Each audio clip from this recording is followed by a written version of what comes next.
This is Tatsuya Uemura, and you are listening to Pixelated Audio.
Alright, welcome back to the bi-weekly video game music and retro gaming podcast, Pixelated Audio. We are your hosts. I'm Brian, and this is James. Hey, today we're going to be talking about and playing music from the awesome game Outzone on the arcade. Yeah, I'm super excited because Outzone is a blast. Yeah.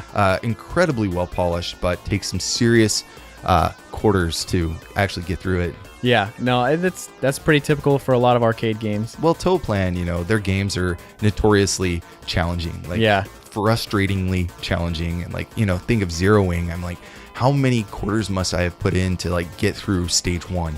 Yeah, it's hard, and this game is no exception to the rule. Now it is a little bit more playable in the sense that I think it is beatable. Yeah. For you. You might have to take out a loan, but it is not one of those impossible games. Right, but it is a blast. The soundtrack is incredible. We have Uemura-san on with us later to answer some of our questions, and I'm very excited, very nervous, but excited. Yeah, he's a legend. Yeah, so let's get rolling. That track that brought us in was from Chapter 1, titled To the Earth.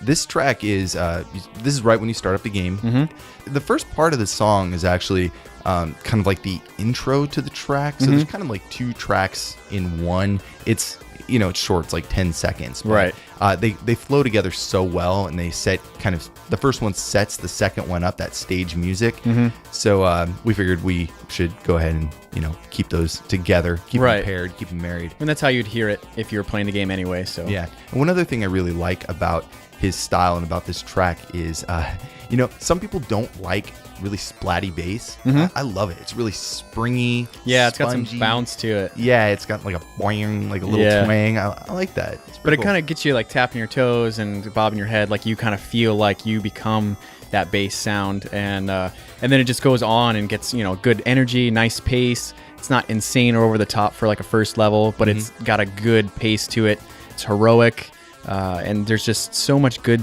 variety in the track. It just doesn't play the same thing kind of over and over. It's got like a kind of like an arc to it. Yeah, and I think one of the kind of fortes of Uemura's style of music is that he really pays attention to the melody and keeps that very strong versus playing something that's insane. It's great, but it's insane over 5 minutes.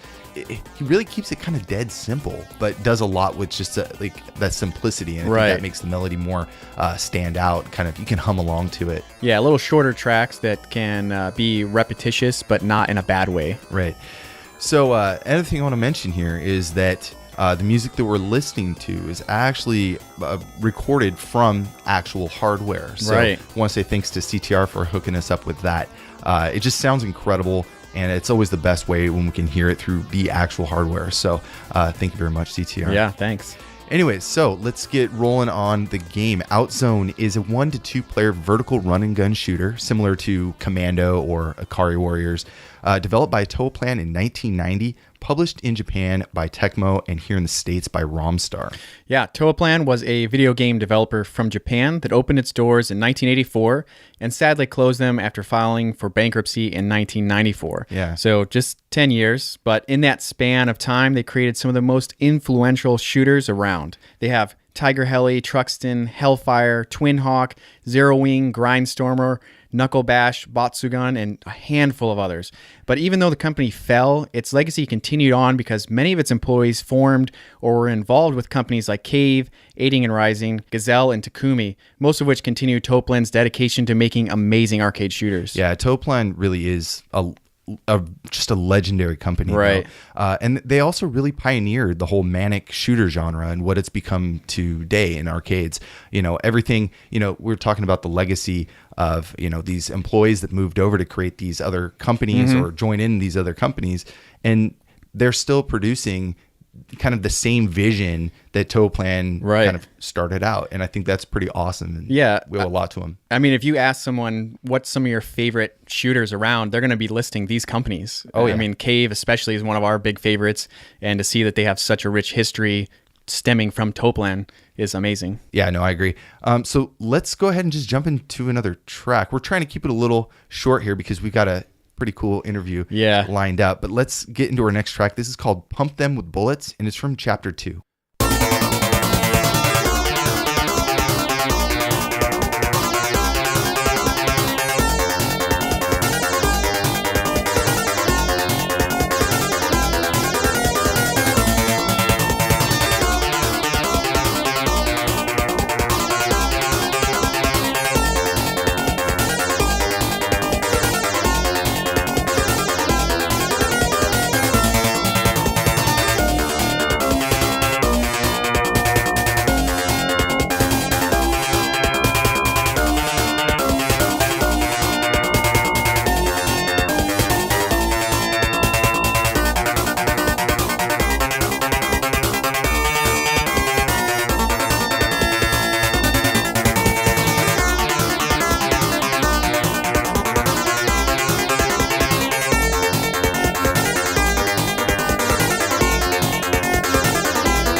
All right, that track was called Pump Them with Bullets from Chapter 2, composed by Tatsuya Uemura for Outzone using the YM3812 OPL2 sound chip.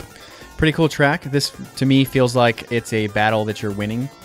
You're the one that's pumping them full of bullets. They're not really pumping you full of bullets. And I liked how everything in this track kind of works together. Like the bass and the guitar, the lead, they're all working together, and a lot of stuff is hitting at the same time to give like really good emphasis to some of those notes, especially that kind of heavy, kind of vibrating bass. That like yeah. And I like that because that gave me that heroic kind of triumphant, like you're the one that's winning. Yeah, no, I like feel. this. Again, great short little kind of mini melodies. Yeah. Kind of one after the other.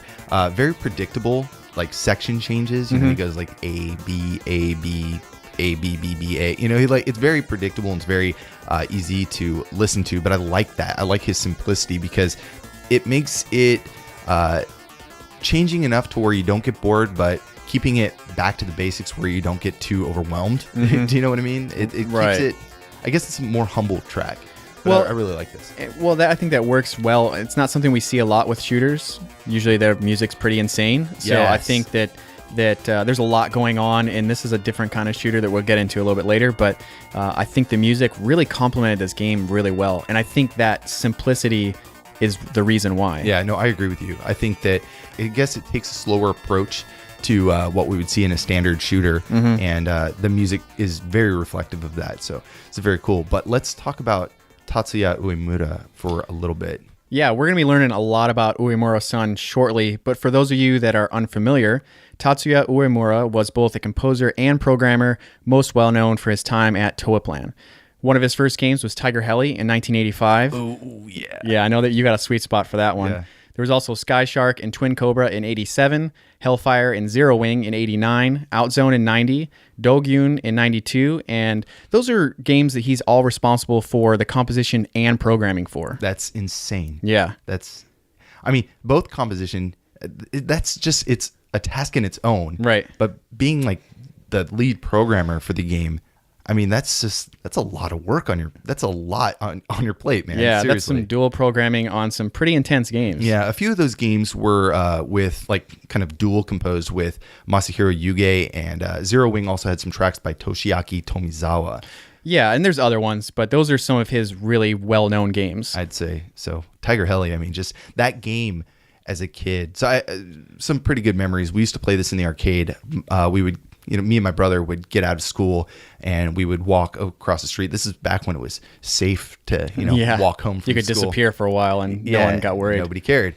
And so we would go to, it wasn't like a 7-Eleven. It was this other, it wasn't a pizza place either. It was like this, almost like a sandwich place or something. Like a deli type thing? Maybe. We never bought anything with it. We just went there to play the arcade, and Tiger-Heli was there. Yeah. And so later on, my friend Dusty, who's been on the show before, he actually got the NES version. Oh, nice. And we played that like all the time. Right. And that track is forever. It might be one of my all-time favorite VGMs like ever. I mean, it's a very bold statement, but like, can we go ahead and play that track? It's like 20 seconds. Yeah, there's not much music in that game, so I think it's very good chance to play it. And since this was the first game that Uemura-san worked on. Well, the first one that he really did some heavy, sound engineering on. So I think that, yeah, let's go ahead and take a listen.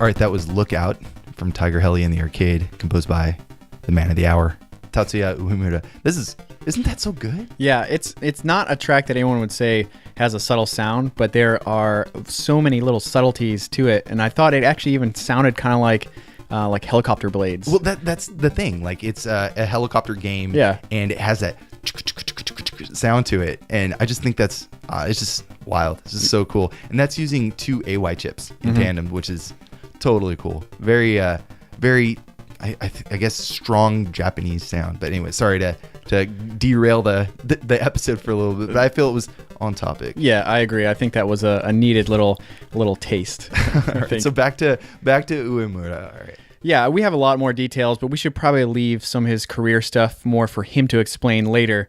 But after Toaplan went bankrupt in 1994, he moved over to another game company called Gazelle, where he acted as director for Ergolay and then some sound programming at Aiding and Rising for Battle Bockrade. Yep. And he's been doing stuff for a very long time, but I think his most, prolific area was really for Toaplan. Yeah. Those games. That 10-year span was, a big 10 years. Yeah, it was.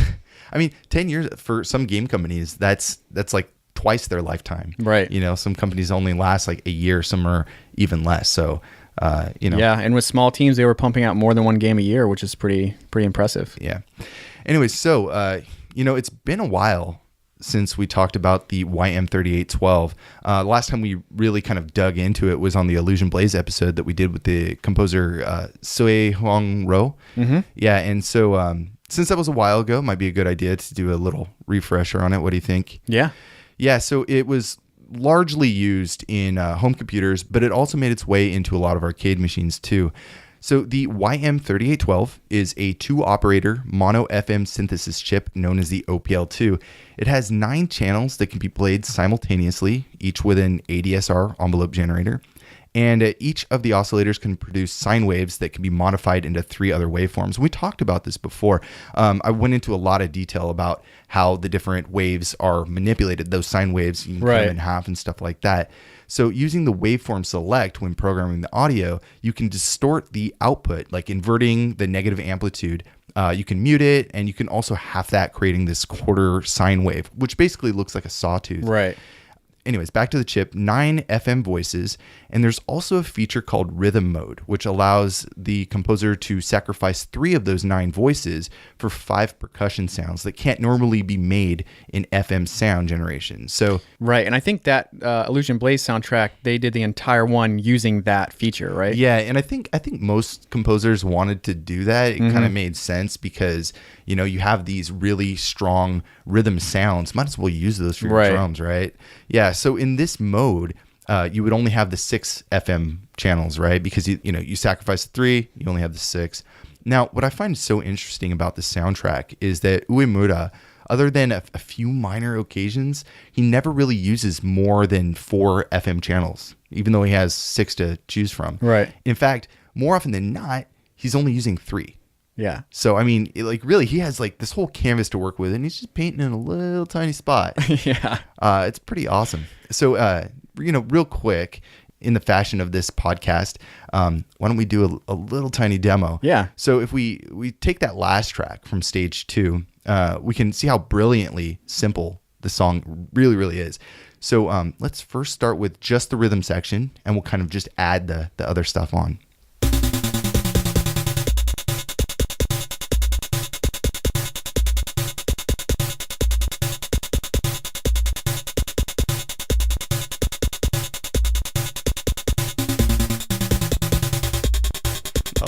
Yeah, this is pretty rad by itself. Yeah. Sounds kind of like some PVC pipe, like Blue Man Group or something. All right, so that's the rhythm section. You got your 5 rhythm drum channels in there. And let's go backwards. So starting with channel 6, let's add that in.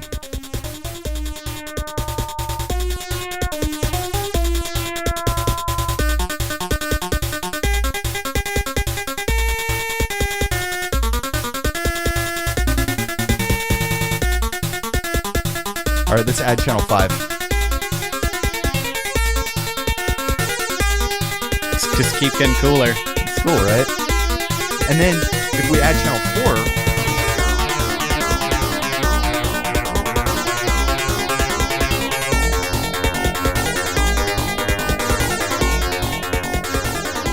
4. And you can see that's it. Yeah. He's only 3 FM channels.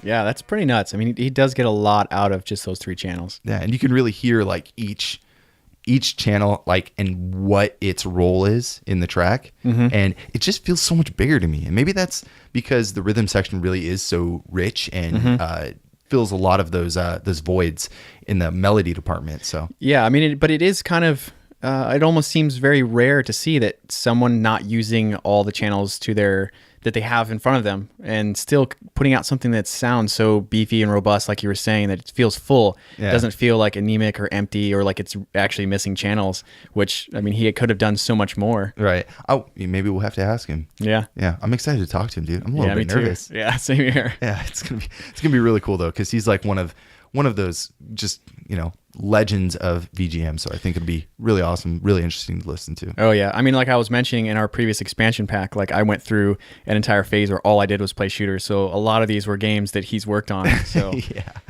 Anyways, let's get into our next track. James, what do we have? Next up, we have Hired Gun in Outzone, which is also Chapter 3.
All right, you just heard Hired Gun in Outzone from Chapter 3, composed by Tatsuya Uemura. Pretty cool. I mean, we were both saying how we really enjoy this track right here. This is a good one, man. Yeah. I like that skippy kind of like, I almost could skip down the street, like a fast skipping, like a power skipping to this track. That would be you as the hired gun in this game. You'd be skipping. But yeah, I thought it was a little more dramatic, a little darker feel than some of the previous tracks we've played. Kind of a little less heroic and maybe a little more badass, which I thought was pretty cool. Yeah. It kind of works with that title, The Hired Gun. It seems like he's pretty awesome, but it's so simple still and very clean. And even though it's so simple, just like the previous tracks, it's so enjoyable to listen to. Right. One thing for me in a lot of Japanese music, Japanese video game music, you get a very powerful harmony along with the melody. And for me, I don't know what it is, but it just makes me feel like I'm like a two-player game. Like, you got your player one, your player two. You got your harmony and you got your melody. Oh yeah, kind of working together in tandem. They have their own notes, but they're kind of doing the same quest together. And so when I hear that really powerful, Japanese FM harmony and melody, it just makes me think like, I need my bro here. Yeah. I need to be playing through this with a friend. So, I can totally see that, especially where they're existing in the same space, but they're making different decisions, which is much like a two-player game. Like, hey, I'll watch this side, you watch that one, and stuff like that. And then they have a common interest, common goal. Right. And they're kind of going towards that. I don't know. It's kind of a cheesy analogy, but I don't know. I like that, and it makes me think of that two kind of player aspect. Yeah. Mm-hmm. Yeah, and when we were listening to some of the channel breakdown for this, because we loved the last one, we were just so surprised when we started cracking it open. There was some pretty cool stuff. Yeah. I think I want to hear like Channel 6. Channel 6? Yeah, I think that's the one that we were kind of picking out that was pretty fun. Do you want to hear that with the rhythm section on it? Oh, yeah, yeah. Okay, let's start the rhythm section. Why Channel 6? I'll get to it. I'll explain it when I get there. All right.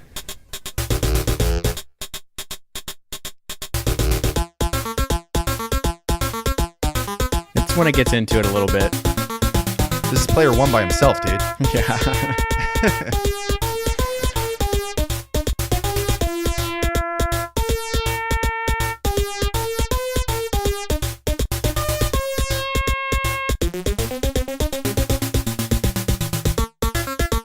That there. Okay. Yeah, that there reminded me of like kind of like some Konami, some I Sent You Nicole sounds. Oh, I can see it. Yeah, it reminded me of like the Famicom Disk System and kind of like that real punchy, chiptune sound, which I thought was really cool.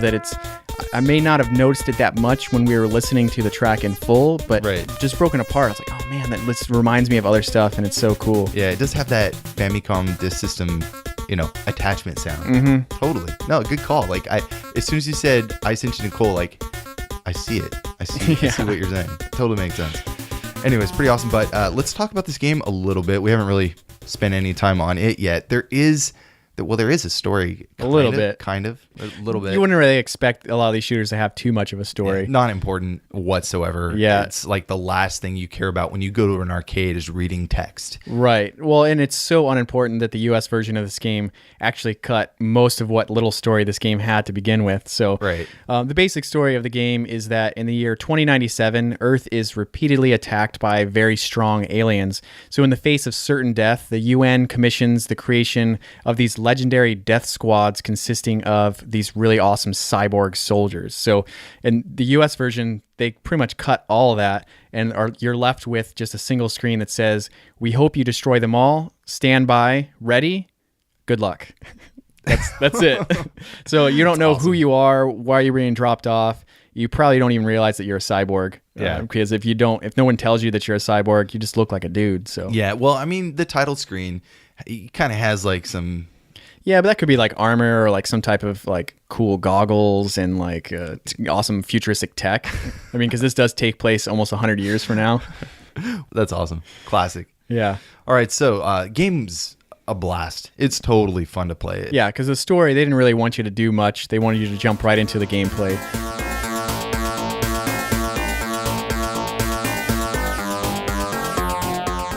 So this is a vertical scrolling run and gun shooter, and unlike most vertical shooters, you play as a cyborg on foot shooting everything in sight. It plays similar to normal shooters you're thinking of, but you're not in a vehicle, so it's a little different than your typical game in this genre. Right. So if you're familiar with, Ikari Warriors or Commando, it's a lot like that. Some people haven't played those games, so good explanation. But if you are familiar with the genre, it's really kind of falls into the same vein. Yeah, and it's different than a lot of other Toaplan, scrolling shooters. So. Oh, big time. And another thing that makes this game kind of stand out versus other games is that it's not actually auto-scrolling. Right. So you're kind of free to move around at your own pace, more like a beat-em-up where you kind of like take everyone out and kind of move forward. Exactly. But they do have some countermeasures in place that keep you moving forward. Oh, that timer. Yeah, it's your energy bar, which is not to be confused with a life bar. It does slowly drain, and while if it does go all the way down to 0, you do die, it's not actually your health, because in this game you have one-hit kills. So if you take one bullet and your energy bar can be all the way full, you will die. You're dead. Now, that energy bar sucks, dude. Yeah. It big time, because it drains really quickly. It drains really fast, and if you have to constantly be picking those icons up. Yeah. Otherwise, you won't make it through even the first level, even if you were running forward the whole time. Yeah, I mean, we've seen that in other games that are pretty cool. Like Herzog's Y had a energy, as you're moving certain types of things further from your bases, like a gas level. Yeah, and you blow up. And we've seen other shooters kind of do this, and it's kind of neat. It takes you out of just shooting everything. You have to kind of watch out for certain things to collect, which kind of stands out, I think, compared to the typical run and gun shooter or maniac shooter type game. Red alarm. Yeah. Red alarm. In this game you have two main weapons that you can switch between by picking up a C icon. It's just like this, letter C. It switches your weapon from, your standard, the one we start with, to a different one. And let me explain those two. So there is a semi-automatic forward gun that kind of shoots up, basically just forward up all the time. And it doesn't change no matter what direction you move. There's 3 separate shots that kind of spread out. So it's one that goes forward, one that goes to the angle to the right, and one to the left. Then the other gun what you start out with is a directional laser that fires in whatever direction you're facing or whatever you're moving. And the cool thing about this gun, besides shooting enemies in all directions, is that if you're shooting, you can kind of change, and it kind of changes with you. Do you know what I mean? So it's kind of fan it out. Yeah, you can kind of move around and blast in all sorts of different angles and kind of have the bullets follow your line of vision the whole time, which is kind of nice. The thing is, both these guns have their pluses and minuses because, for example, you might be in an area that you pick up one of these change blocks and you're shooting forward the whole time, but then you'll have an enemy that's coming up behind you and you're like, crap, I shouldn't have changed. Right. And they place these not always the best spots, because it might be like, okay, you want to get this change block here so you can be facing the boss and you're always facing forward. That's great in that situation.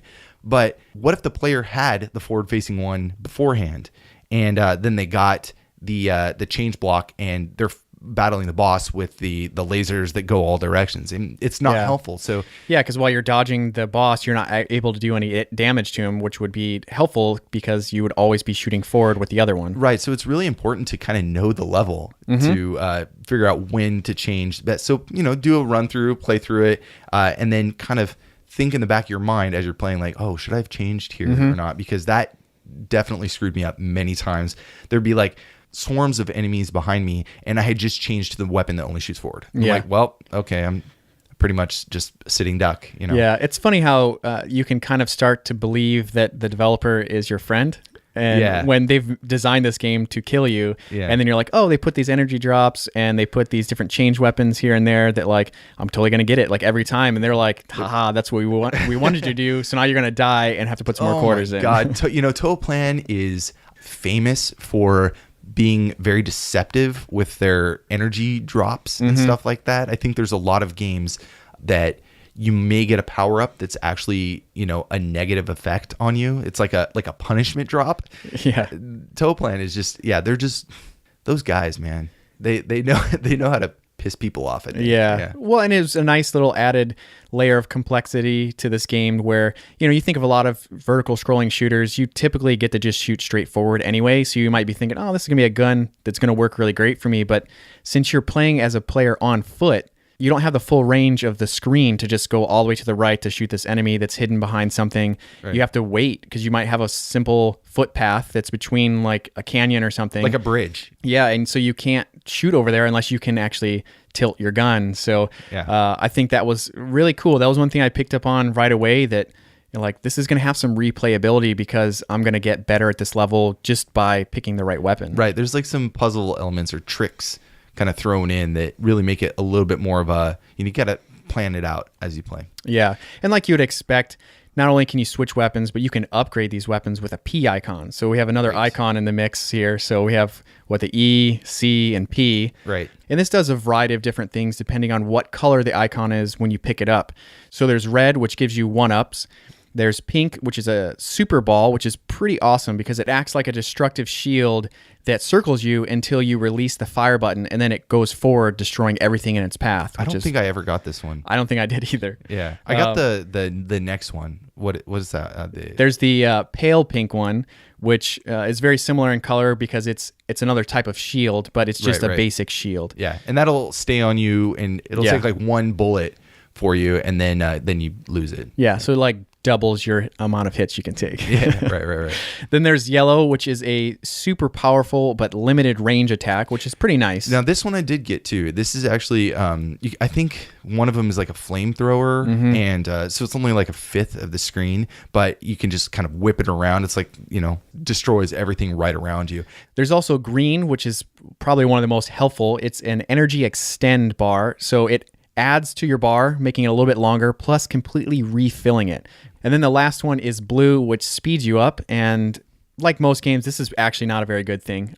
I avoided this one like the plague. Yeah, this one is very detrimental because for me, the game it's a little bit slower pace. So movement is a lot more, I guess it's a little more twitchy than like more methodic kind of, Yeah, there's a rhythm to the game. Yeah, it's not like a Danmaku shooter where it's just like you really have to, be very, very slow and controlled and, breathe. And this is more of like you want to run around and just get through stuff. But when you have that extra speed, it really just makes it it's too twitchy, too frantic, and yeah, it can makes push it you. hard. It can push you into some bullets, and then there's also like environmental hazards, like pits and Like things. falling you can, off a cliff, yeah, Yeah. and dead. Okay. Yeah, so it's not a very good one, but it is in the game, so you might want to watch out for it. Right. Now there is a bomb. Yeah. You can also get, and that clears out like everything on the screen. Most of the lower level enemies. Right, and it'll take out their bullets too. So it's really convenient when you get into a jam. You can just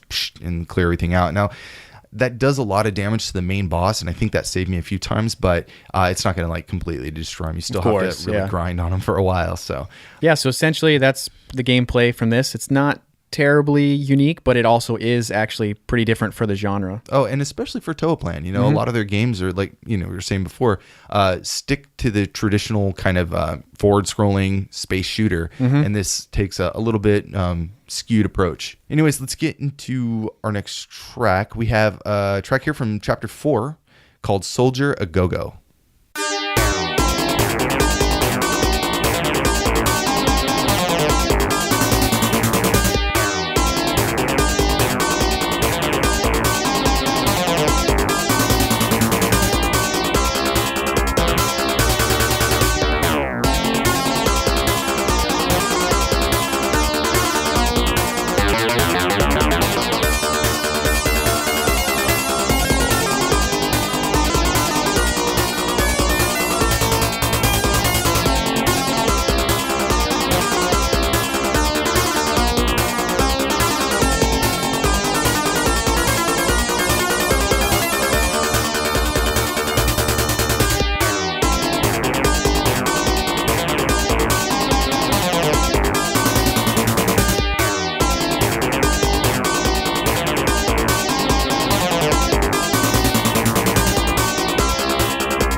You just heard Soldier a GoGo from Chapter 4, composed by Tatsuya Uemura for Outzone. Now, this was a cool track. Again, really, powerful, short little melodies, enjoyable to listen to. I don't have a lot to say about it, but I do like this track. Yeah, I think when I first listened to it, I wasn't quite sold on it, but I did like what it evolved into. It got very wild. I thought it was kind of overly simple in the beginning, and then it just took so many different directions. It was pretty cool, and I liked the kind of transition that it ended up making. Yeah, he does have some kind of, I guess, predictable melody in the sense that he'll play this melody string, and then he'll kind of get into, like, right before like it breaks down into a different section, he'll do like a syncopated like da da da da rhythm, and then go into that. I personally love that though. I like that predictability, and I've mentioned that on a few different tracks, but for me that simplistic kind of I can anticipate where the track is going is nice sometimes, because I can kind of hum along with it, and it gets me jazzed up, and it's not overly fast or anything. Again, kind of going back to that slower tempo than some of the manic shooters. I think it works well for this game. Oh yeah, totally. I think that was a pretty good explanation for this track. It's nice when you do get those melodies that are a little simpler, because you can remember them. They get stuck in your head a little bit more. I mean, I can't even tell you how many times that I've mentioned that I do a video game music podcast and people start humming Mario. I was like, yeah, that's a really easy one to remember, but we do much more stuff than that. But I do understand how something very simple, it's super easy to remember. And this is a good set of music that's like that. Right. All right, so let's move on to our next track. Sounds good. We're going to go to Chapter 5, and the track is called Secret of Ogiwara.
That was The Secret of Ogiwara from Chapter 5, composed by Tatsuya Uemura for Outzone.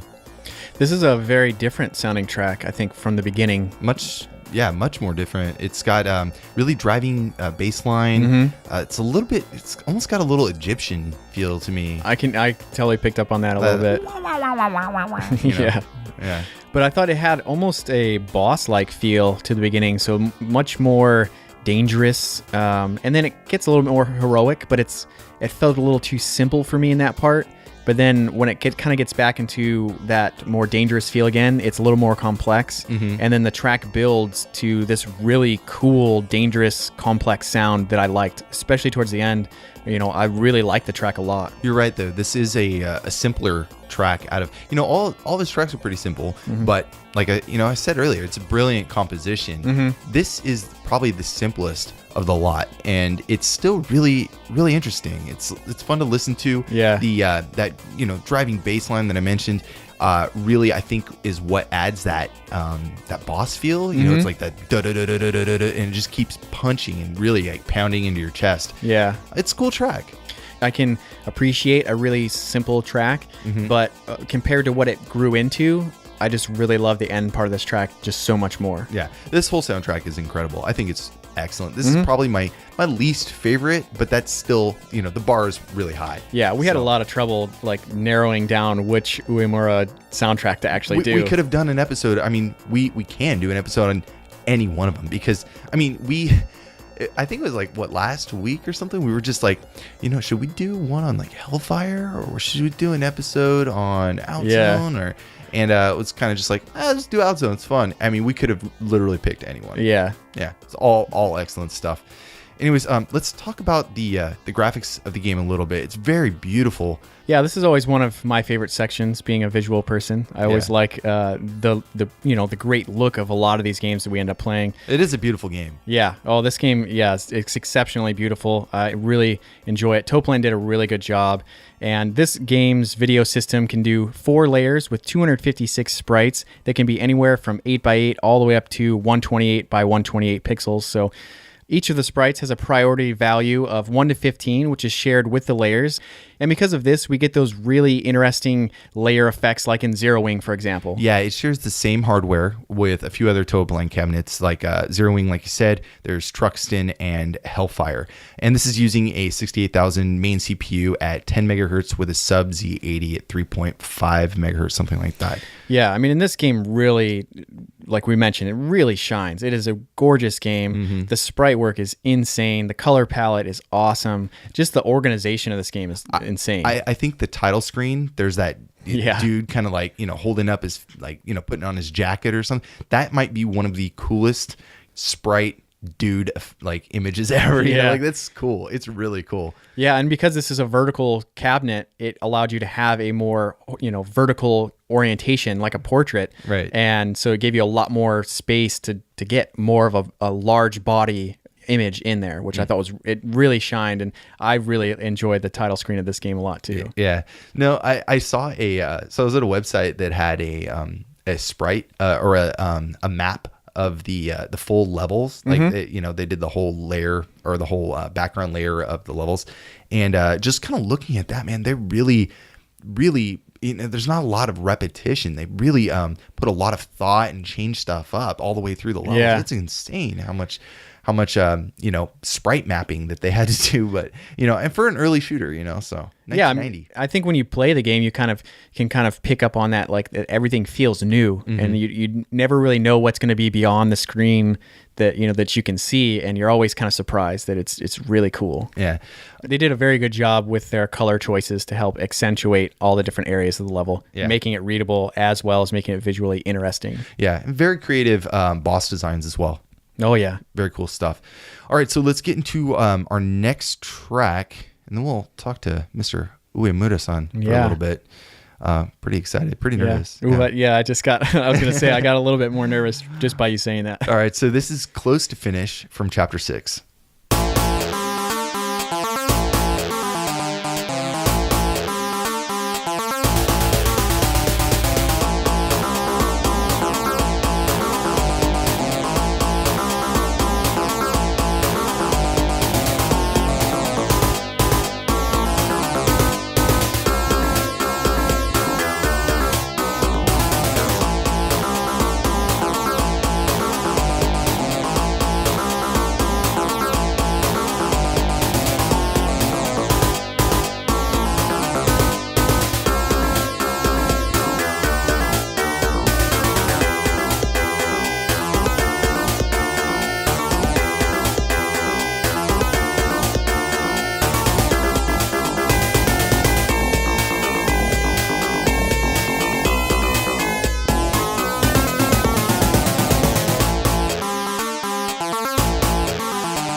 That was Close to Finish, composed by Tatsuya Uemura for Outzone. This is a rockin' track, man. Oh, yeah. I love this one. This is so cool. Yeah, no, I like this one a lot, too. I like that riff, and it's very kind of simple, again. It feels simple, but it has more complex parts. You can kind of listen to the different nuances that are going on, but it actually keeps you guessing. Like, it's simple, but I think the repetition starts to break off, and you're not quite sure where the track's going to go, which I really liked that. Yeah. You know what kept going through my mind when I first hear this track? Every time I hear that beginning part, I always think of Contra. Yeah. You know, the labyrinth area, you know, like the enemy fortress or whatever. Mm-hmm. Hold on a second.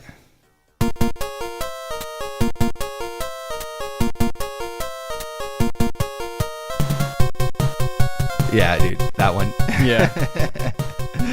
No, it's just for me, like I think that NES track is so caked in my mind that I just instantly think of that. But it does break away, and it's got some really cool parts. Very simple again, but it does change things up, which is always welcome. Yeah. All right, so we've been talking about the music, talking about the game mechanics. Right. I think it's time we bring on Mr. Tatsuya Uemura. Oh yeah. A little bit. Yeah, I'm excited. Me too. I'm a little nervous. Yeah. So, Uemura-san, welcome to the show. We're honored to be able to chat with you today. はい、ありがとうございます。 Awesome. So, first off, we always like to start with the simple, the basic questions. How did you actually make your way into the game industry? はい。私は今56歳なんですけれども、ゲーム業界に入ったのはもう30年以上前の話ですよね。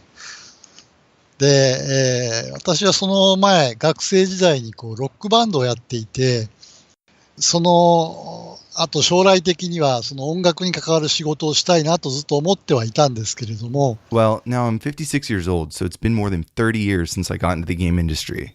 I was in a rock band when I was in college, and I always thought I wanted to do something related to music in the future. でもミュージシャンとして稼げるほどスキルがなかったですし、機械いじりが好きだともあって、レコーディングスタジオのいわゆるミキサーになることを目指しました。But I wasn't really interested in becoming a successful musician, but I like machines and equipment, so I aimed my focus on becoming a recording studio engineer.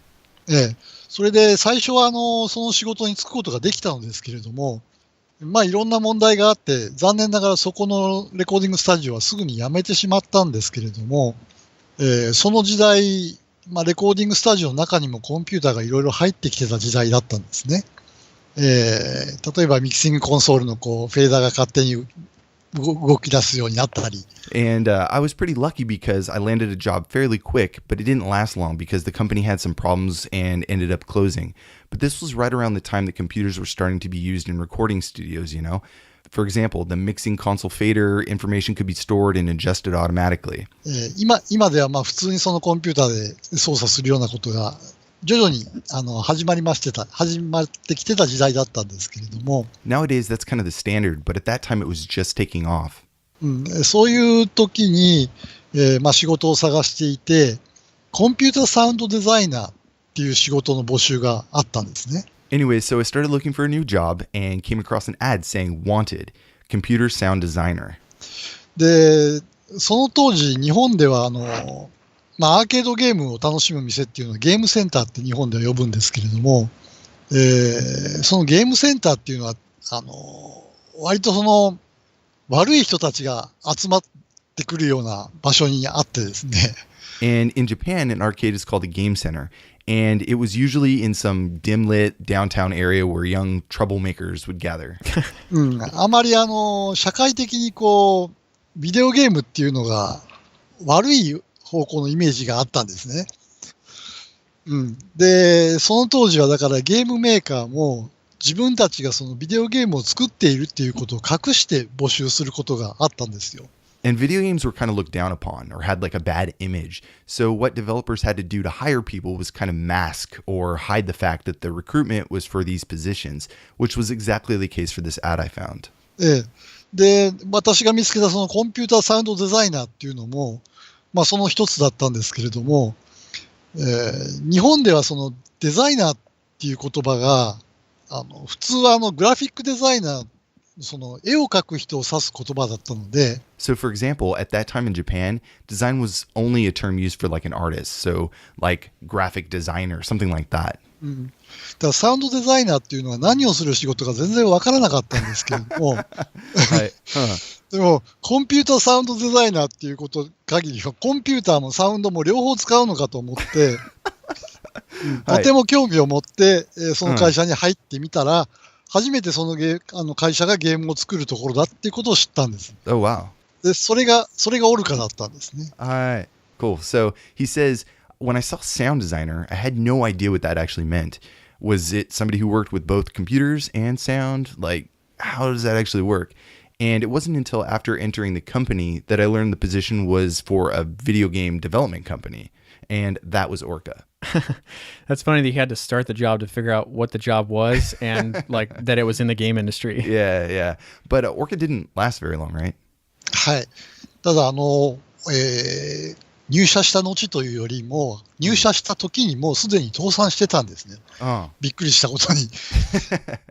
So he says, exactly. And surprisingly, when I joined the company, they were already in bankruptcy.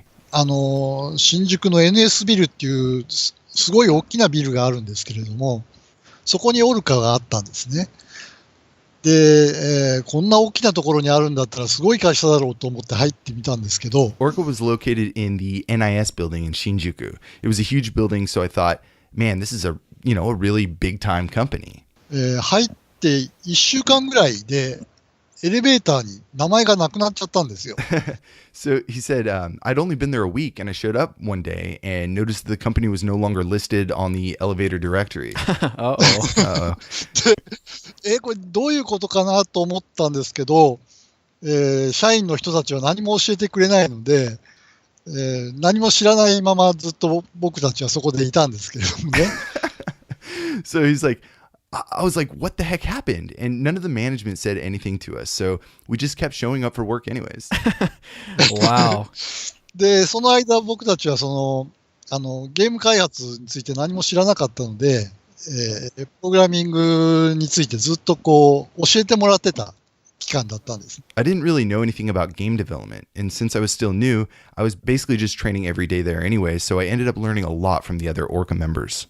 すぐにビルを追い出されることはなかったので、給料はちゃんと出なかった時も多かったんですけど、でも新しい体験がとても楽しかったので、僕はそこでずっと仕事を続けてたんですよ。Even without really getting a paycheck, I stuck with it because it was really fun and a really good experience. Oh, yeah, I can totally see that. Yeah, I mean, it's like free education, right? Yeah. I guess maybe make a little bit, but yeah, it would be nice to make something. Yeah. So after Orca, how did you end up moving over to Toaplan? はい。東亜プランっていう会社は、もともと東亜企画という会社だったんですけれども、ゲーム機をそのゲームセンターにリースする会社だったんですね。で、ゲームの開発部門はなかったのですけれども、そのオルカのメンバーが何人か、5人ぐらいかな。で、集まって、その東亜企画っていう昔の会社の中に、新しくソフトウェア部門を作ったんです。それが東亜プランですね。私もその最初のメンバーに加わっていました。Originally, Toaplan, formerly Toa Kikaku, was a company for leasing game machines. And at that time, they didn't have a game development department. So about 5 of us ex-Orca developers got together, including myself, and created a department within Toa Kikaku, and that's how Toaplan came to be. I mean, so many people know about Toaplan, but to hear like that's how the game division got started is pretty awesome. Yeah, I kind of knew some of that, but not really in detail. That's kind of cool. Yeah. So I'm curious, talking about Toaplan, what was it like working there? What was the culture like? What was the atmosphere? はい。東亜プランはですね、開発部門の力がすごく強くて、開発してるソフトウェアの、技術者の言いたいことは割とみんな認めてくれてた、そういう会社だったんですね。Our department had a ton of passion. If there's anything we wanted to say, good or bad, we'd make it clear. で、とても自由な社風だったので、社員同士の仲も良くて、みんなでよく飲みにも行きましたし、旅行も旅行に行ったり、バーベキュー行ったり、みんなでよく遊びました。いいな。本当みんな学生のようなサークルのような感じでした。It was a very corporate-free environment. And what I mean is, like, we were all very close. We'd go out to, together, go on trips, barbecue. We were really good friends, even go out drinking. It was kind of like a college club or a fraternity-like atmosphere. でもそれでもみんなゲームのことはとてもこだわりを持っていて、そんな社風だったからいい製品が出たんだと思うんですけれども、でもみんなそのいい加減だったので、経営についてシビアになれる人がいなかったんだと思うんですね。だから倒産してしまったんだと思うんですけど。はい。はい、説明します。はい。And he says, I think it was that kind of culture that enabled us to make great products. But, now that I think about it, because we didn't really have great management and nobody was really strict or hard on us, that's probably one of the reasons that led us to bankruptcy after all.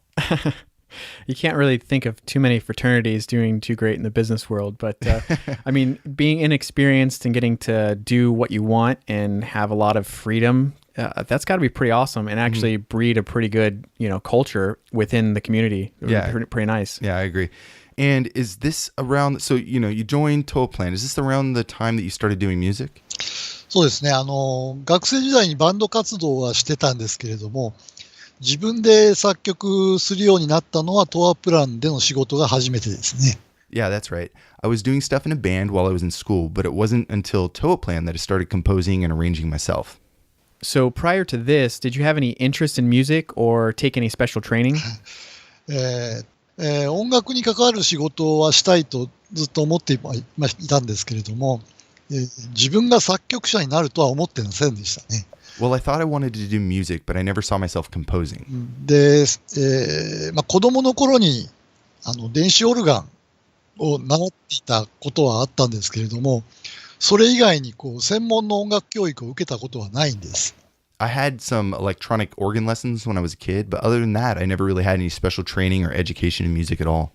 That's actually not as uncommon as you would think. That we've seen a bunch of other composers that have not really had much formal training. I think the ones that had formal training went on to be like musical, like score, opera, like movies, maybe or TV. Not opera, but yeah. So maybe that's something like that. I don't know. But it seems like most of the programmers at Toaplan also had to be, sound engineers as well. ですね、プログラマーがサウンドをやるっていうよりも、サウンドエンジニアがプログラムもさせられていたっていうのが正しいですね。He says, well, it wasn't programmers or also sound engineers. It was more like sound engineers are also programmers. だからサウンドエンジニアがその開発チームのリーダーになることもあるので、その場合はプログラムだけではなくてゲームデザインのその企画も一緒に行います。For example, sometimes the sound engineer would become the leader of the development team. So in that case, we do game design, planning, as well as programming and stuff as well. で、サウンド制作だけを専門に行っている人はトアプランにはいなかったですね。At Toaplan, there wasn't really a role for someone who did like only game music or any special focus like that. はい。でこれはオルカ時代からそういう開発スタイルだったので、これは業界内でも、多分トアプランだけだと思うんですね。またそれが非常に重要な特徴だと思ってます。And this development style kind of stems back to Orca. It might have only been Toaplan doing this, but I believe it was a really important model for the industry. で、これはサウンドエンジニアが何でもやるっていうのは別に偉いからではなくて、社内的にはむしろ逆で、そのサウンド開発っていうのは、プログラミングとか全部終わってから、ちょこっとやればいいだろうっていう感じで思われてたと。だから会社としては、ゲームでそのサウンドの重要性をあまり感じていない感じでしたね。And that doesn't mean the sound engineer was so talented he could just do both roles. Inside the company, rather it's the reverse. They didn't really seem to put much importance on the sound at the top level. で、ただこのスタイルがあったからこそ、そのトアプランのゲームは、開発者自身がそのゲームの世界観とサウンドをトータルにコーディネートできたと思っています。However, because of this style, I think that Toaplan was able to really deliver a polished product because the sound engineer was involved in nearly every aspect and could see everything, like a whole picture. Right. I mean, you have one cohesive idea, one person kind of driving the ship, which, tends to create a good vision, I guess. Right. Okay, Uemura-san, we've been talking about your musical style now for a bit. How would you define it? 私はロックバンドやってたこともあって、私が曲を作るときは、頭の中の完成のイメージはいつもハードロックです。なるほどね。で、ヘビーメタルっていうよりは、80年代の、ポップなハードロックですね。When I write music, the image going through my mind is always hard rock. And by that, I'm referring to the pop style rock of the 80s, not so much the modern heavy metal kind of stuff. It's kind of like the music that I grew up with. Oh, yeah, me too. I stistill listen to that a lot. そういう感じですね。そう。でも、ゲーム用の FM 音源は、ハードな迫力が出ないので、当時は私自身としてはとても残念でしたね。But the FM tone generation we used couldn't really get that same hard power, so I remember always being a little bit disappointed by that. I wouldn't be too hard on yourself. I think it turned out pretty nice. Yeah, I think it's pretty good. So where would you say your musical inspiration comes from? はい。メロディーとかコード進行については、70年代の日本のフォークソングっていうのに大きな影響を受けてるんですね。He says, I think that my personal melodies and chord progressions were greatly influenced by Japanese folk songs of the 70s. で、その頃の音楽、多分ブライアンさんとか聞いたことがないと思うんですけれども、I don't think you guys would know any of them. I don't know. Try me.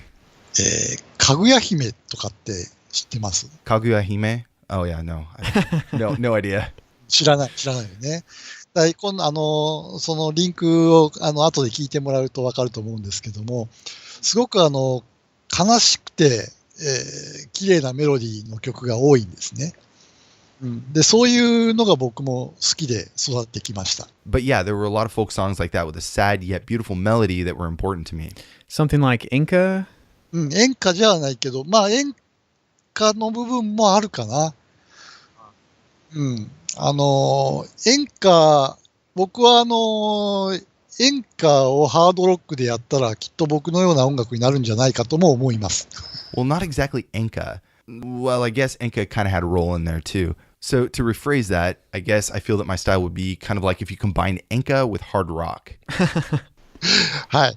で、高校時代に僕がハードロックと出会ったのは、ディープパープルです。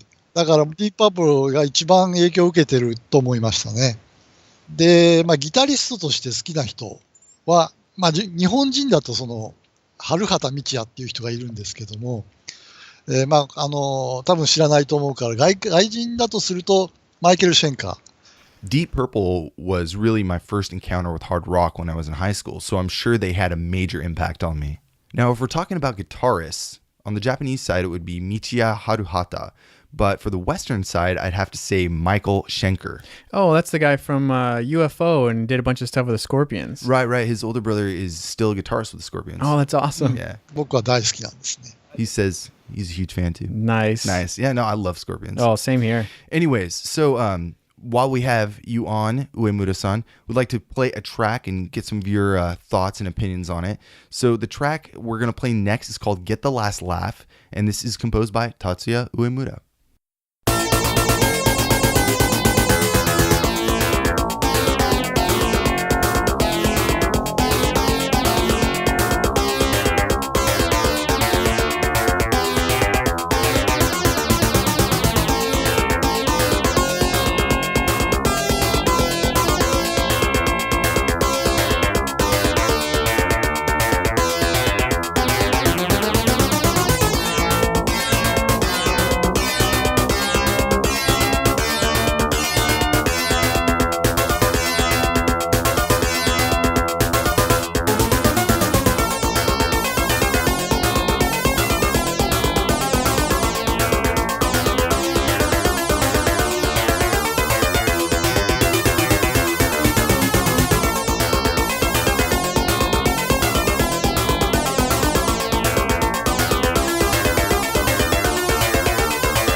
All right, you just heard Get the Last Laugh from Outzone, composed by Tatsuya Uemura using the OPL2.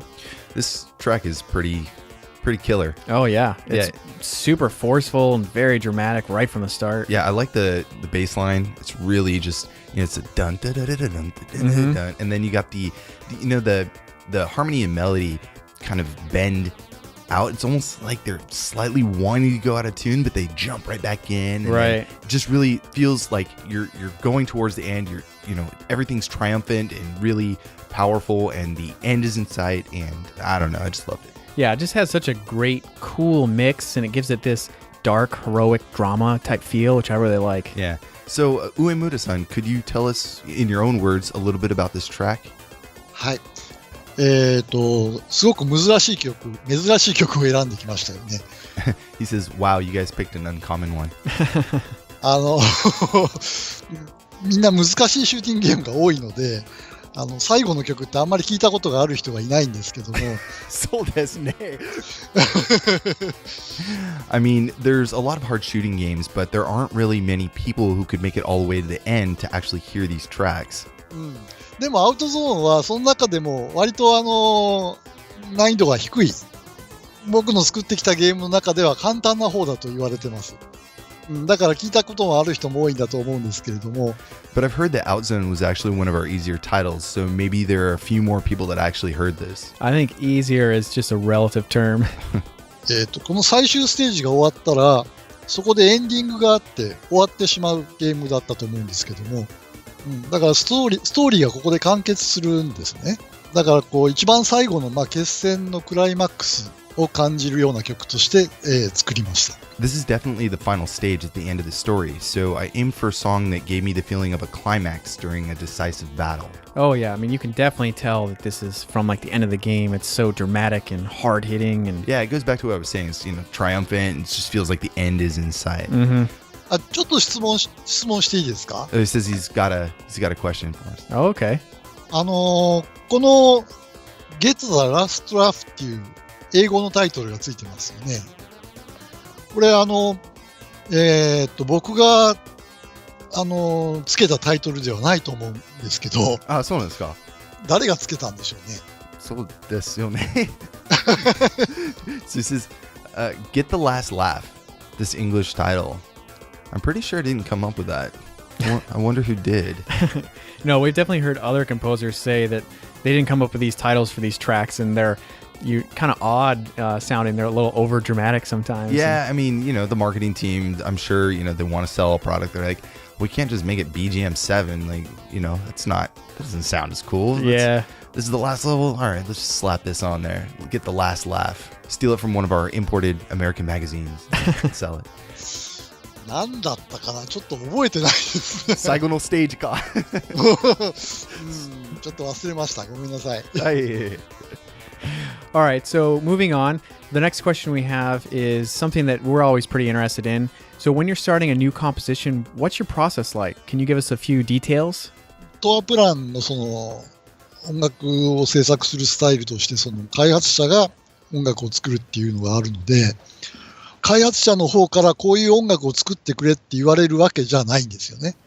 Of course, Toaplan had its own style of music, but we were never told, oh, you have to make music like this or anything. I mean, when I worked on a game, I was wearing many different hats, so it wasn't like anybody was, telling me to do something other than myself.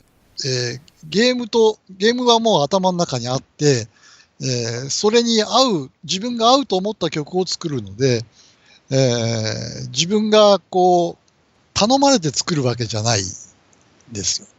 だから自分がいいと思ったものを作ればそれでいいんですね。I kind of already had the game running through my head, so I would just think about what would fit the style. I wasn't asked to make anything specific. If I thought it was good, they were fine with it. But again, there wasn't really anybody to complain.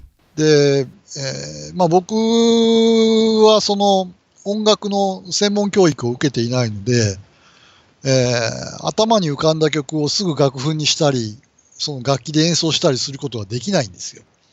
だから作曲するときはいつも鼻歌で、って言いながら、曲を作るんですね。Since I didn't have any professional education in music, I couldn't just immediately write a musical score, just in my mind. And because of that, when I would start writing a song, I'd have to kind of hum it out loud to myself. で、気に入ったフレーズがまとまってきたら、それをこうキーボードで音を使って音を拾っていって楽譜にするっていう形で作っています。Then once I got some phrases together that I thought were good, I transcribed those out with a keyboard. That's so cool. Yeah. So I'm curious, we always got to ask what kind of software and what kind of hardware you use during this process. はい。私がそのゲーム音楽を作っている頃っていうのは、そのコンピューターで音楽を作ったり演奏したりっていうことはまだ一般的ではなかったですね。ですから今のようにいろんな開発ツールがコンピューターショップで売っているような状態ではないんですよ。So when I started writing music, it wasn't common yet to create and play back tunes on a computer. So selling various development tools at, say, a computer shop simply didn't exist like it does now. なのでそうですね。だからハードウェアも自分たちで開発したものでしたし、そのソフトウェアも自分たちで作ったもの。The hardware that we were using, we were also engineering, and the software we were using was software that we were programming. で、作ってたんで、というのもハードウェアも性能が非常にプアですよね。で、ソフトウェアから直接音源チップ、FM 音源をドライブしないと、処理スピードとかも間に合わないので、だから音楽を演奏するっていうのは非常に難しかったから、トアプランではずっと自分たちでオリジナルのハードウェアと開発環境も作って、それで使っていましたね。With computers back then, the hardware performance was really bad, and it was difficult to have the music keep up with the processing speed. So unless we directly drove the FM chip from software, it just wasn't going to work. So my entire time at Toaplan, we used the development environment we made ourselves. That's awesome. I could see that being pretty fun. Like you have a problem and nothing really exists already, so you either got to make it or you can't solve this problem. I think that was a big thing back then, right? Yeah. I mean, there was no tools. They didn't have that, so you had to make the program yourself. Right. I would assume that it must have been way difficult for, people just starting out, small companies. It's not like now with like Unity or Game Maker or something like that where everything's kind of baked in there for you. Right. And I'm glad you brought that up. So talking about the hardware, but more specifically the sound chip, what were the limitations and capabilities of the YM3812, the OPL2? Something that you liked, or did you even like using it at all? このチップを選んだのは私というかサウンドを開発する人が選んだわけではなくて、はい、もう会社がこのチップが安いからこれを使えと言って押し付けられたんですよね。Well, we, the developers, didn't actually decide on using this sound chip. It was the company that said, hey, this is cheap, so this is what you're using. で、ブライアンさんも言ってましたけど、昔のゲーム音楽の好きな人はみんな FM 音源が好きって言ってくれるんですけど、私は実は FM 音源で音を作るのはとても苦手なんです。You guys and others have said, I really love the sound of FM chips, but the fact is I wasn't really good at making FM sounds at all. I think we'd beg to differ on that one. だから音色をいろいろいじって気に入った音が一つでも作れると、大体どの曲も同じようなその音を使うので、もうすべての曲が同じような音になってしまうんです。So even if I wrote one of my favorite songs, they all pretty much use the same sound, so they all kind of started sounding the same. で、特にYM3812 は2オペレーター、FM 音源なので、音の厚みがすごく迫力がないですよね。そうですね。だから私はそこがすごく嫌いだったんですよ。Especially since the YM3812 was only a 2-operator chip, there's no real thickness or force in the sound. So honestly, I kind of hated that aspect. で、トアプランはサウンドに対してネガティブな方針だったんで、アウトゾーンの頃はもう他のメーカーはみんな4オペレーターの YM2151だけどトアプランはもうコストを安くするためにずっとYM3812 を使い続けてたので、そうなんですか。とても悲しかったです。However, like I was saying earlier, Toaplan at a company level never really cared much about the sound. Even other manufacturers began using the 4-operator YM2151. So we were just kind of forced to keep using the OPL2 the entire time to keep the costs lower. It was pretty sad. Yeah, I could see that sucking, seeing everyone else moving on to bigger and newer chips, and you kind of get stuck doing the same thing over and over. And like you said, kind of getting that similar sound because you're using the same chip and the same sounds. Well, and because it was cost reasons, that kind of sucks. Yeah. Yeah. You know, it is what it is. Yeah. So anyway, moving back over to Outzone, now that we know how you felt about the chip, how did you actually feel about working on the game itself? はい。アウトゾーンはそのプレイヤーが歩くタイプのシューティングゲームなので、その戦闘機のシューティングゲームの今まで作ってきたノウハウが全然使えないことが多くてですね、私にとってもこう全てこれがいいかな、あれがいいかなってこう手探りで作っていてとても大変だったんですね。Outzone is the type of shooting game where the player's on foot. And it was really hard for me because I couldn't really just rely on the experiences I had with previous flying type shooters. So I felt I was always just kind of constantly fumbling. で、特にその根本的に違うのがそのスクロールが自動ではないので、はい。プレイヤーが自分でスクロールを動かしたり止めたり自由にできますよね。だからゲームの進行を開発者側でデザインできないんですよ。And it's fundamentally different because scrolling isn't automatic. Players can freely move or stop whenever they want. So as a developer, I couldn't just design the progress of the game. それでアウトゾーンではその今までのそのシューティングゲームとは違ったその例えばパズル的な要素とか、そういうその戦闘機型のシューティングゲームではなかったゲーム性をいろいろ考えて取り入れたんですね。So in Outzone, we introduced various puzzle-like elements to the game that weren't in your typical fighter-type shooters. で、それらのその企画を作るのに大変時間がかかってしまったので、はい、サウンド制作に使える時間がどんどんなくなっていってしまってですね。そうですか。で、だから最後にそのもう出来上がる直前にこうギュッとサウンドを作ったんで、とても苦労しました。はい。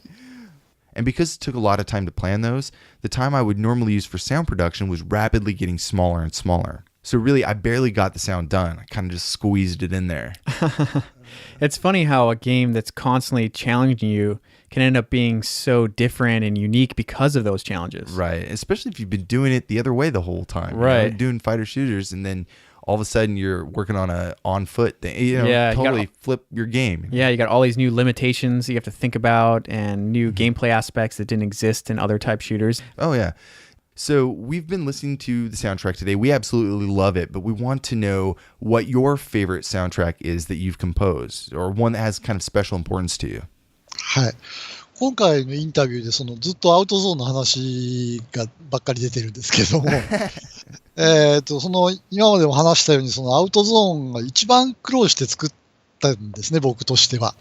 そうですか。で、だからそういうこともあって、そのアウトゾーンはやっぱり一番好きですね、今でも。よかった。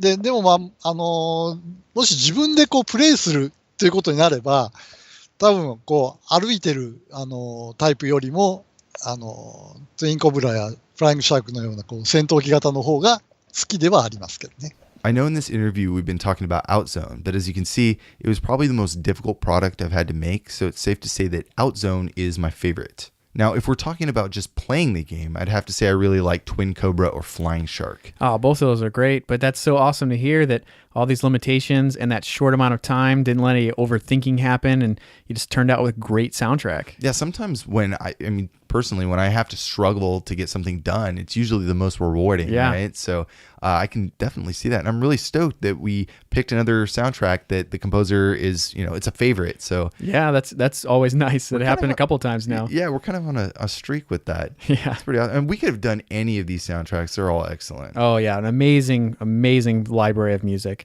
Okay, so to flash forward to the present, what kind of projects are you working on these days? We're pretty curious.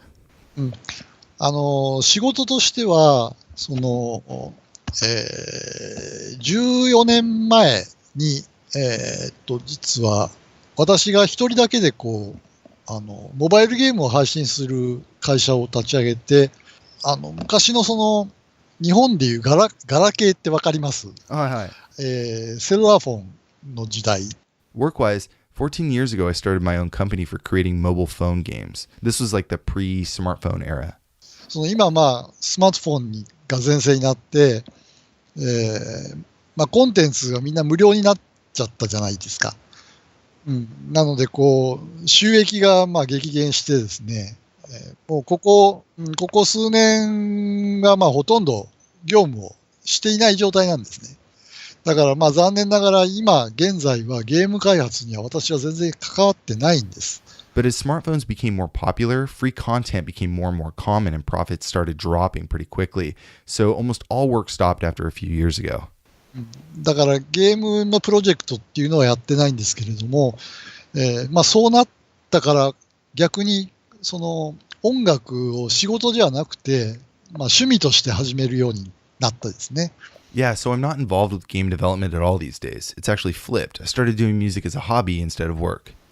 で、昔のその自分の曲を、ハードロックにアレンジして演奏するバンドを組んで、遊んでる状態ですね。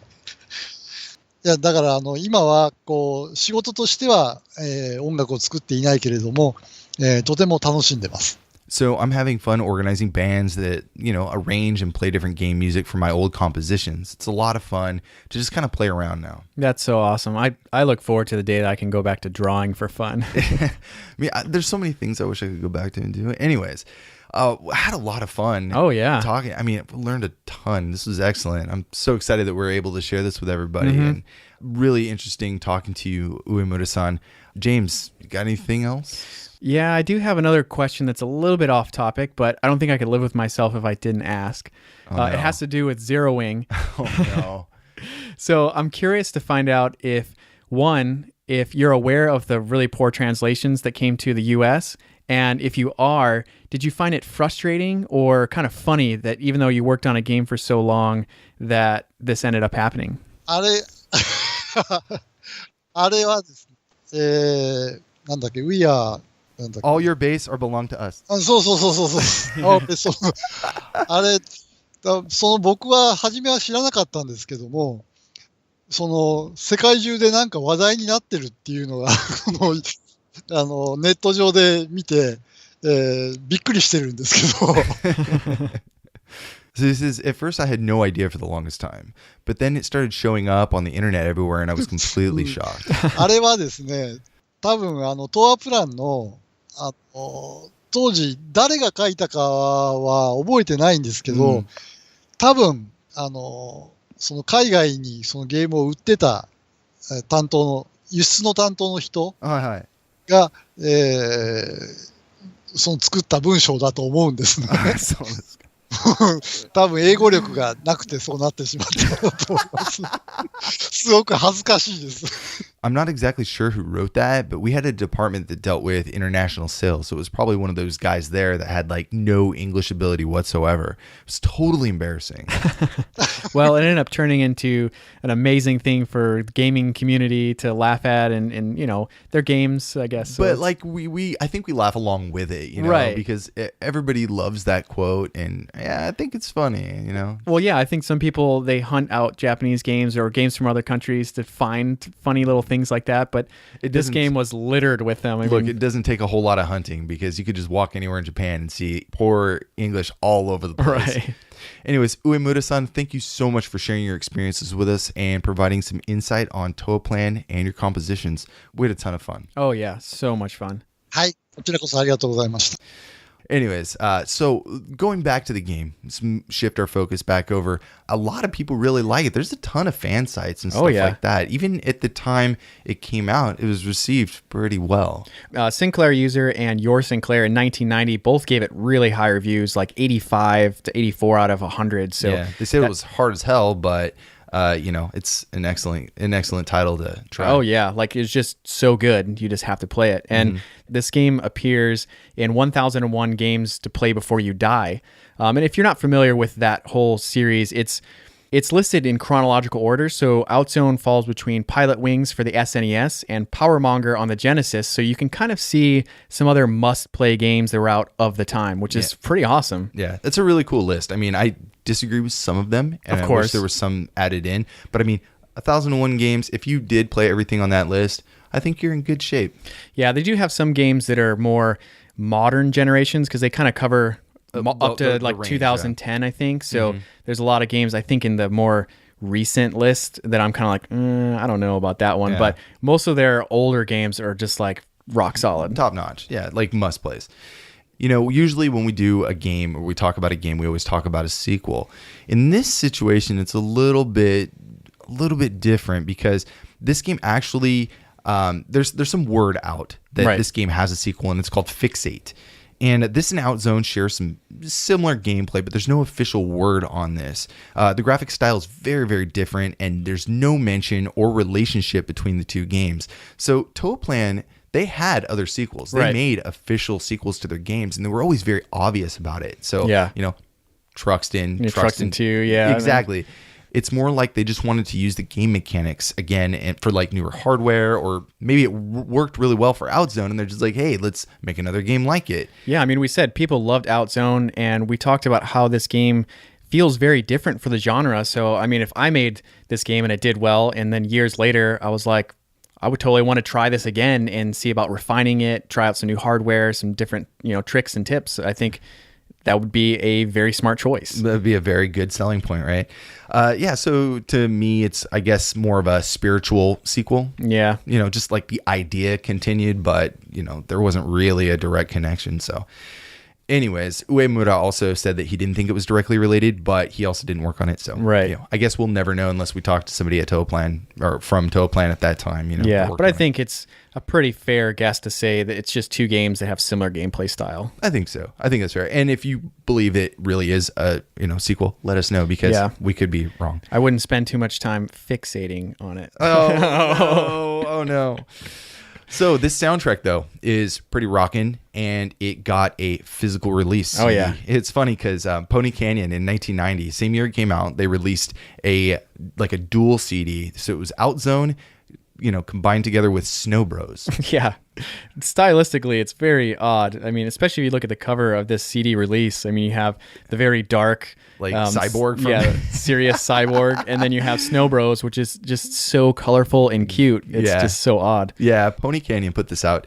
And what's really interesting about the soundtrack is that Uemura actually did an arranged version of that first track. And normally we would want to play it, but they're still selling this. So I think that there's kind of a gray area where we should probably let you guys discover that on your own. But it's pretty rocking. You should definitely check it out. Yeah, we can promote it, but we'll leave it up to you guys to actually dig it up if you want. Because Uemura still gets a little commission on it. So we'll leave that for you guys to check out. We do have another track, though. So this is the ending track of the game. This is Flower of Victory, composed by Tatsuya Uemura for Outzone.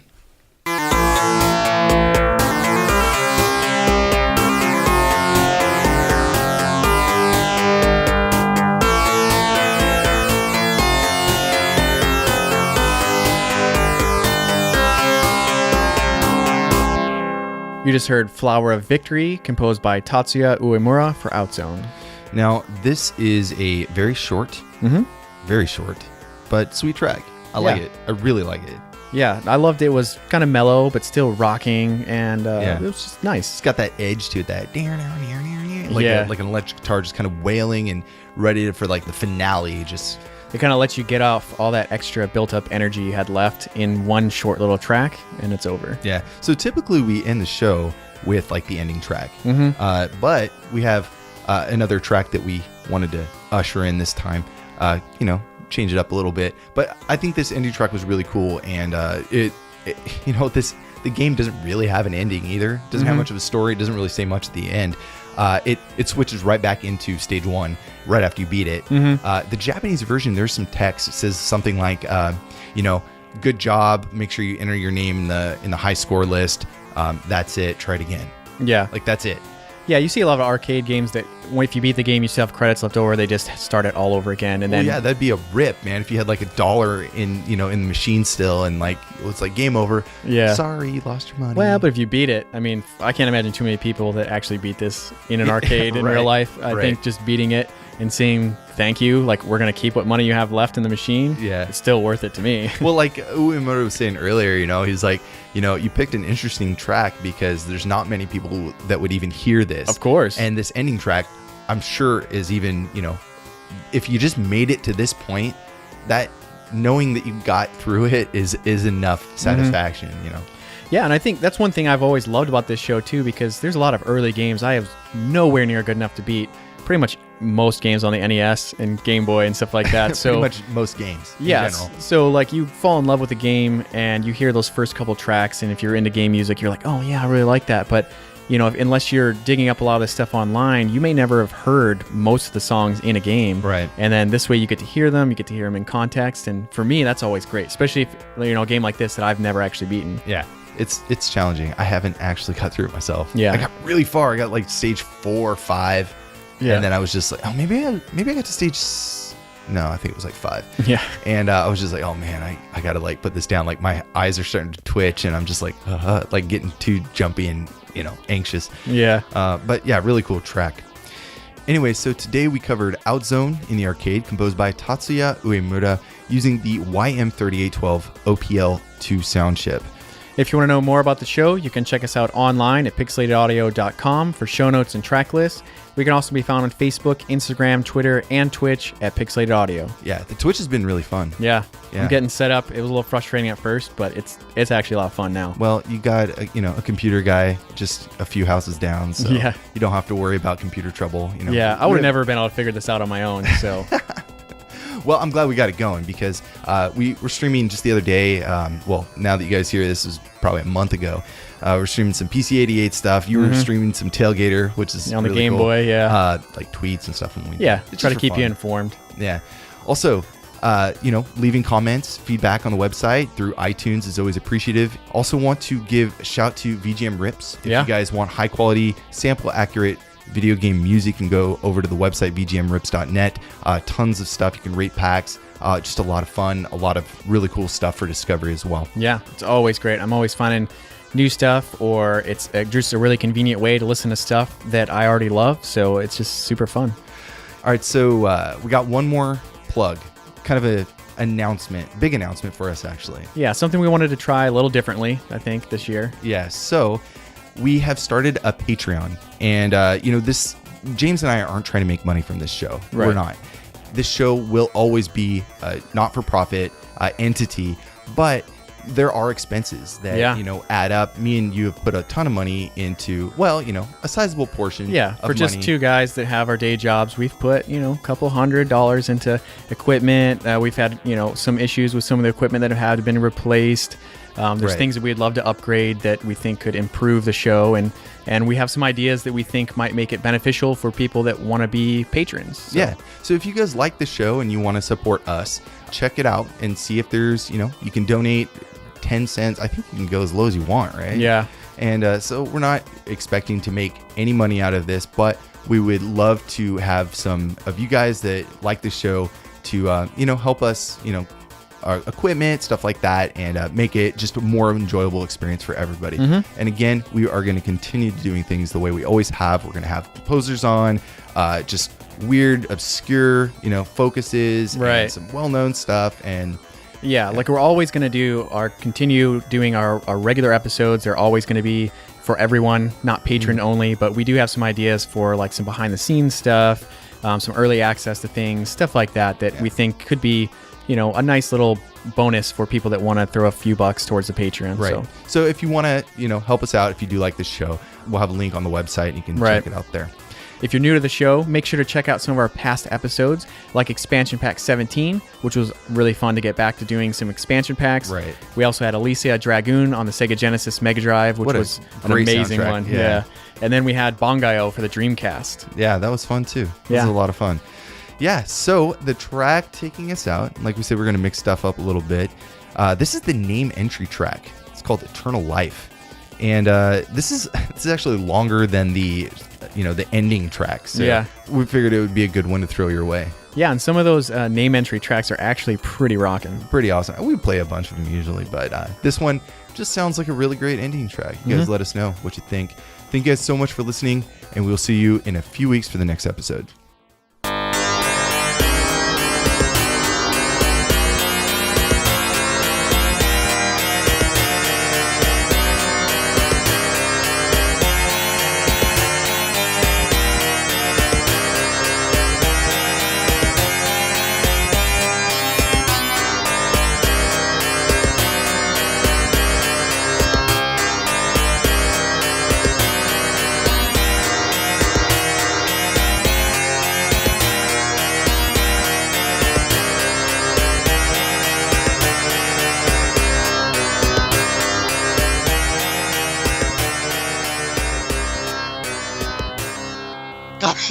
はい。じゃあ、ももう一回う一回、お願いします。はい。This is Tatsuya Uemura and you are listening to Pixelated Audio. はい。ありがとうございます。恥ずかしい。上村さん、本当に。